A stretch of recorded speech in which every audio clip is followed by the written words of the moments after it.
sou Thalita, sou atuadora da Clara Trupe de Ovos e Assovios e convido vocês para conhecerem um pouquinho mais sobre o Plano Municipal de Cultura da cidade de Mogi das Cruzes. A gente entende que a cultura é a nossa história, né? A cultura da cidade é a história da nossa cidade. A gente não tem como separar, né, uma coisa da outra, é a nossa identidade.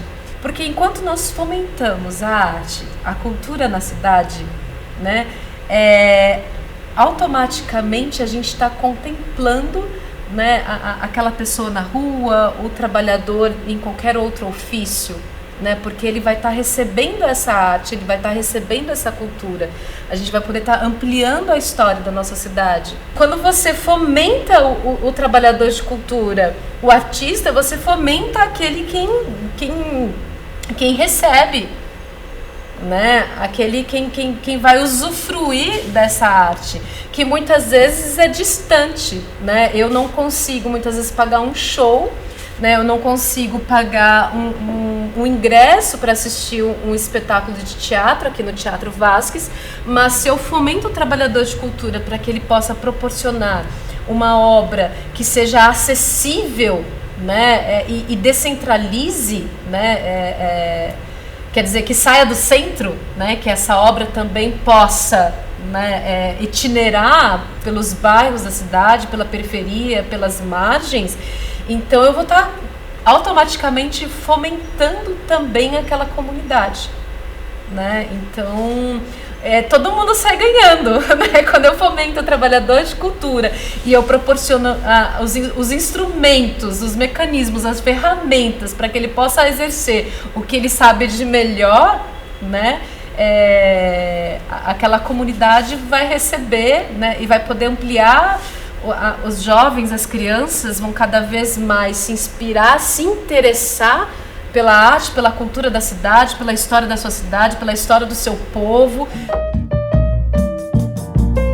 É um documento formal e oficial, né, que dita as ações culturais daquela cidade num período de 10 anos. E ele é muito importante porque ele vai tratar dessas ações e diretrizes, né, de políticas públicas para o desenvolvimento cultural da cidade. E é um prazo de 10 anos que, em mudança de gestão, você tem um amparo legal para que você continue com esses programas. Então, a gente tem uma lei que nos ampara para que a gente dê continuidade às ações culturais que foram construídas. E, na verdade, esse plano não surgiu de um dia para o outro, né? Aconteceram diversos fóruns, conferências, seminários, além dos diálogos abertos, para que ele pudesse ser mapeado, estudado, né? E ser implementado na cidade.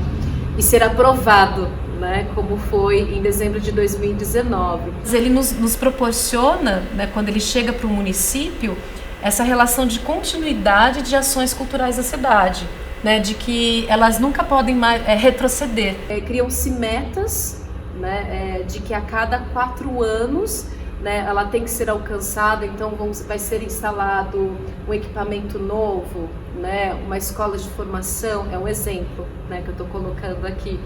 Então, a cada 4 anos existe uma meta para ser alcançada dentro desse período de 10 anos. Ele é formado, esse documento oficial, que é formado por 9 eixos, 19 metas e 97 ações. Esse plano e essas leis, elas têm que ser revistas todos os anos. Eu não acho que ela tem que ser revista em 2 anos, em 4 anos, é todos os anos, porque as necessidades se modificam, né? Os bairros se modificam, as pessoas se modificam, né? Então existe uma meta, existe esse documento, existe essa lei que nos ampara e que a gente tem que cobrar. E aqui em Mogi, ele aconteceu, na verdade, vindo do programa Diálogos Abertos.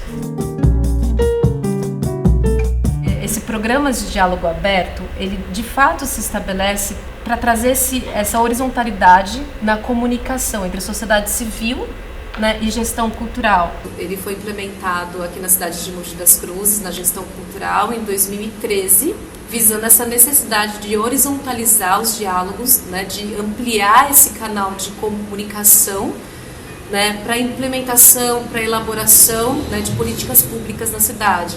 E para atender as demandas, de entender essa necessidade dos trabalhadores de cultura, né, dos artistas da cultura. E aconteceram vários diálogos abertos, né, em diversos conselhos, setores, territórios, né, para poder entender, né, essa nossa realidade mogiana.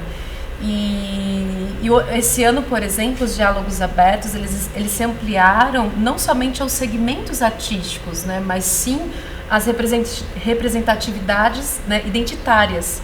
Então a gente também teve para as mulheres, né, a gente teve um diálogo aberto para falar somente sobre as mulheres na cultura, sobre o povo preto, né, sobre a cultura popular. Então ele já começa a ampliar esse olhar não somente para os segmentos artísticos, mas também para essa representatividade identitária. E a partir dele, né, desses vários diálogos abertos que ainda acontecem hoje, é que surgiram as necessidades e demandas atendidas, como a criação da Casa do Hip Hop, a Pinacoteca, os programas que nem a lei de incentivo à cultura, o programa de fomento à arte e cultura, né, que foram indicadores, né, a partir desses diálogos que aconteceram em várias partes da cidade, em territórios, né, em escolas.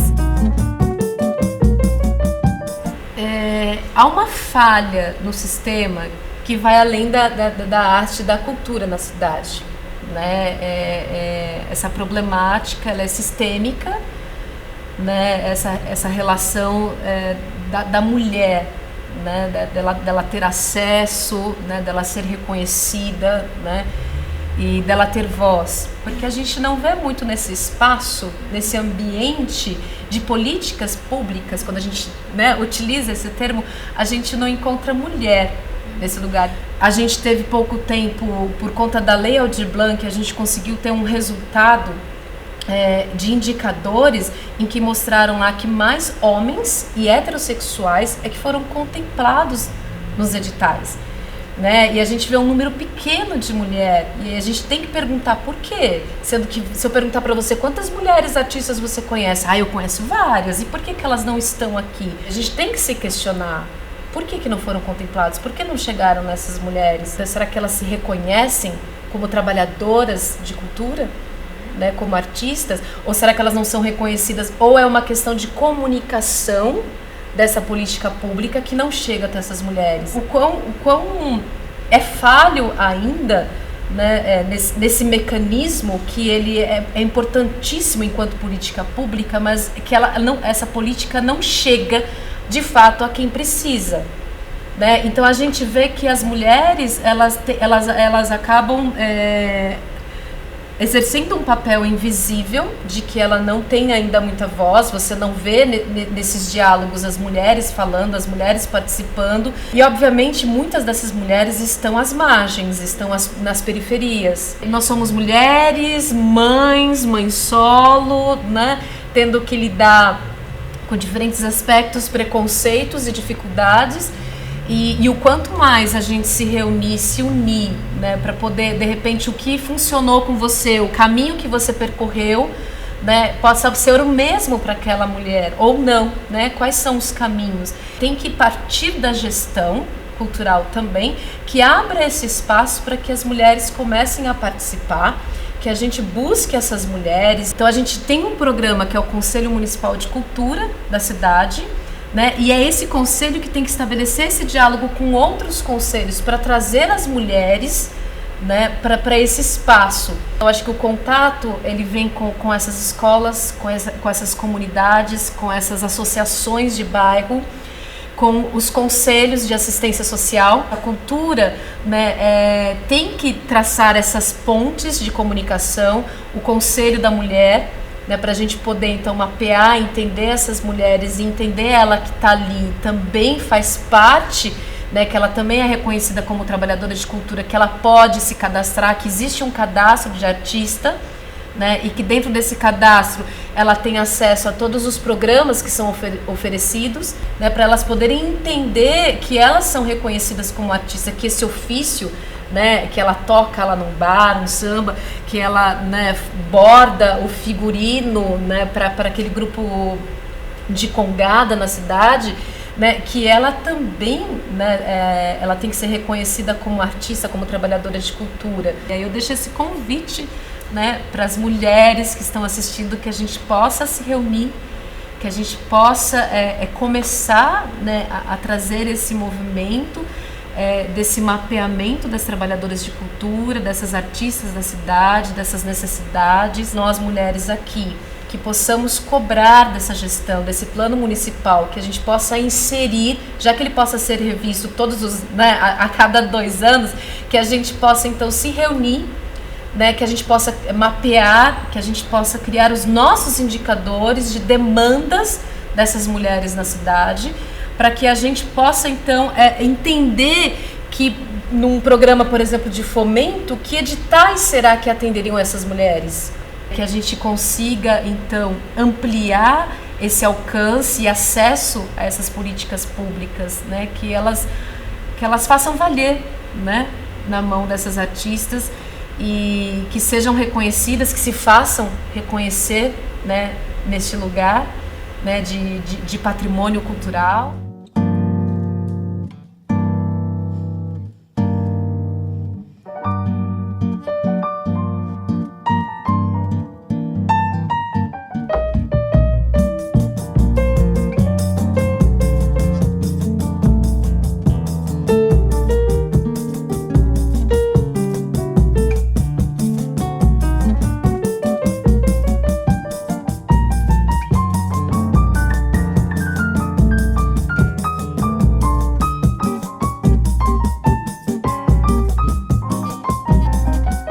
Que vem em mim um samba pra zombaria, um axé pra baixaria, um samba